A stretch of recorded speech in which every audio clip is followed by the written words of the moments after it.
Well, this is the third part. Sentence yang ketiga adalah David may have stood the lamp on the table. Nah, ini adalah kalimat yang mengandung kompleks transitif. Nanti kita lihat di mana sih letak kompleks transitifnya. Kalimat ini, wah, ini makin kecil. Kalimat ini dibagi dulu menjadi subjeknya mana, kemudian restnya adalah predicate. Itu kita bentuk dalam bentuk VP, karena dia lebih dari satu kata ya, otomatis kita masukin semua ke dalam VP. VP-nya kita akan identify, kita akan bongkar nih VP-nya. Verb phrase-nya adalah tipe kompleks transitif. Kenapa dikatakan dia kompleks transitif? Stood itu kebetulan adalah kata kerja yang diikuti oleh objek setelahnya, dan setelahnya lagi butuh objek complement. Stood the lamp on the table.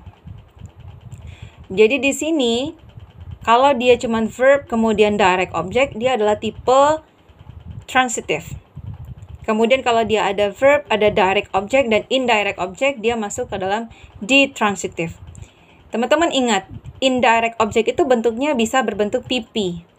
Kenapa dia bisa masuk ke dalam ditransitif? Karena PP-nya dengan direct object-nya bisa di-switch. Nah, uniknya kalau kompleks transitif, di sini teman-teman juga menemukan PP. Objek komplementnya juga berbentuk PP. Tapi, verb kompleks transitif itu, direct object dan objek komplementnya itu tidak bisa di-switch. Nih, saya katakan di sini. Direct object dengan objek komplement tidak bisa di-switch. Kalau bisa di-switch dia dan maknanya tidak berubah, maka verbnya bukanlah kompleks transitif. Berarti verbnya adalah ditransitif.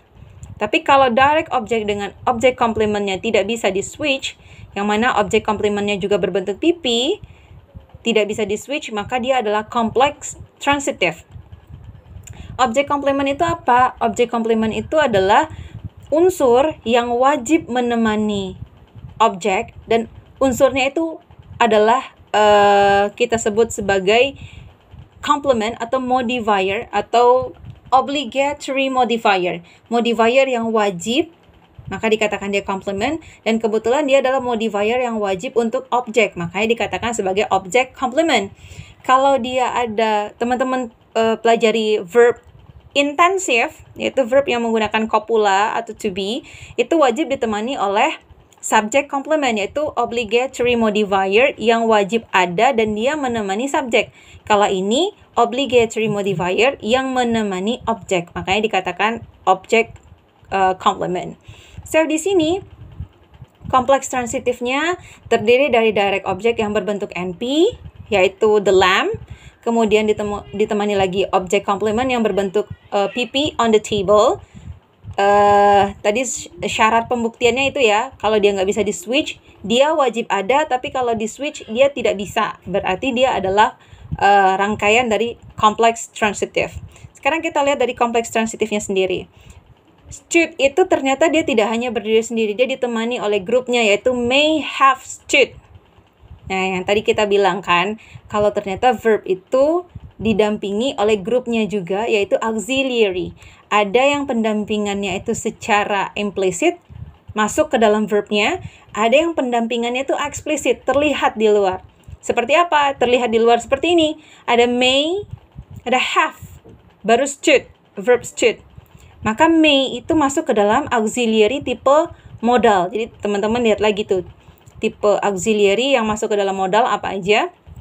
Kemudian have itu merupakan auxiliary juga yang masuk ke dalam aspek. Aspek tadi ada dua ya, ada perfect, ada progresif. Di sini aspeknya adalah perfect, yang menandakan bahwa kalau sudah ada perfect, maka dia muncul have, dan verbnya nanti berbentuk verb 3, past participle. Itu ciri-cirinya, ciri-ciri dari auxiliary. Semoga paham ya ini ya, tapi kalau misalnya nanti agak bingung, coba lihat lagi video mengenai verb group. Kita lihat diagram pohonnya. Sentence-nya, wow, this is a very sophisticated. Jangan takut ya dengan diagram pohonnya. S-nya kita bagi dua. Ini agak berat sebelah sih ini saya gambarnya. Mestinya dibikin agak lebih mengembang diagramnya. S-nya dibagi dua, yaitu untuk subjek dan predicate. Subjeknya berbentuk NP, kebetulan subjeknya hanya satu kata, langsung turun menjadi noun. Noun-nya adalah David. Sedangkan VP-nya itu kita bagi. Karena verb-nya wajib memiliki modifier, ada dua, yaitu direct object dan object complement, sehingga verb ini memiliki cabangnya ada tiga. Ada tiga cabang. Untuk verb-nya sendiri dan complement-complementnya, atau untuk modifier-modifiernya. Kita lihat dulu yang untuk OC-nya atau object complement ada PP. Kemudian direct object-nya ada NP, verb complex transitive-nya ada berbentuk may have stood. Sekarang kita buka dulu satu-satu dari yang paling belakang aja, karena ini yang paling terakhir. PP seperti biasa, head-nya adalah P, modifier-nya adalah NP. P-nya turun, preposition-nya adalah on, NP modifier-nya kebetulan karena masih lebih dari satu kata, kita perlu bedah lagi. Kita bagi mana yang menjadi head-nya adalah noun, yang modifiernya adalah determiner, maka diturunkan determinernya adalah the, nounnya adalah table. Selesai. Sekarang direct object-nya adalah berbentuk NP, the lamb. Head-nya adalah lamb, kemudian modifiernya adalah determiner. Ini kita turunkan masing-masingnya. Terakhir, verb complex transitive. Verb complex transitive-nya yang menjadi head dari verb-nya itu adalah stood. Ini langsung turun stood. Tapi ternyata yang menemani stood itu ada may have, ada may dan have. May ini adalah modal, have itu adalah aspek, yaitu menunjukkan perfect.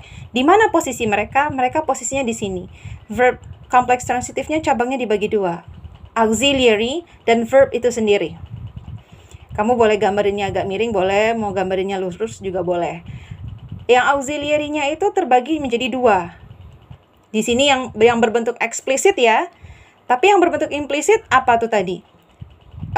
Auxiliary yang selalu ada di dalam sebuah kalimat tapi dia tidak digambarkan, yaitu adalah auxiliary voice active. Jadi kalau kalimat yang mengandung verb dan verbnya mengandung auxiliary voice dan voice-nya adalah aktif, itu tidak digambarkan dalam diagram pohon. Itu kita lihat dari sini.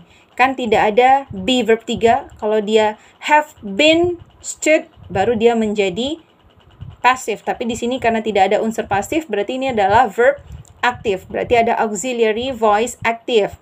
Ya, sekali lagi dia tidak digambarkan dalam diagram pohon. Sedangkan yang digambarkan secara eksplisit adalah auxiliary yang lain. Ada modal, mod. Modalnya adalah may. May, my, will, shall, must, itu adalah modal dan lain-lainnya. Kemudian ada have. Have itu adalah aspek. Aspeknya tipe perfect. Bukan progresif. Kalau progresif di sini ada be dan verb ing. Tapi kalau perfect, have atau has dan verb 3. Makanya di sini verbnya adalah past participle atau verb 3. Kebetulan ini bentuknya yang irregular ya.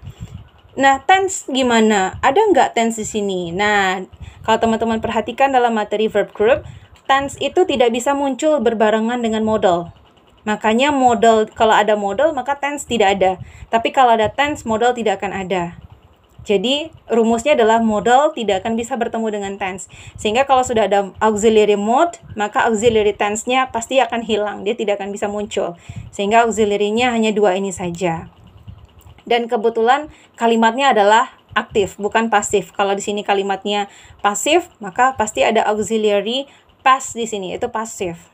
Oke, ini sudah kita jabarkan satu-satu setiap katanya, sehingga kita bagi functionnya lagi. Yang menjadi function subject adalah David, yang menjadi predicator-nya adalah may have stood, yang menjadi direct object-nya adalah the lamb, yang menjadi object complement-nya adalah on the table. Again, untuk verb complex transitive, kalau kamu ketemu dengan PP dan PP itu wajib mendampingi objek, kalau dia tidak bisa di-switch dan maknanya menjadi rusak karena dipertukarkan posisinya, maka dia bukanlah complex transitive. Tapi kalau dia bisa dipertukarkan posisinya dan maknanya tidak berubah, maka itu merupakan ciri-ciri dari D-transitive.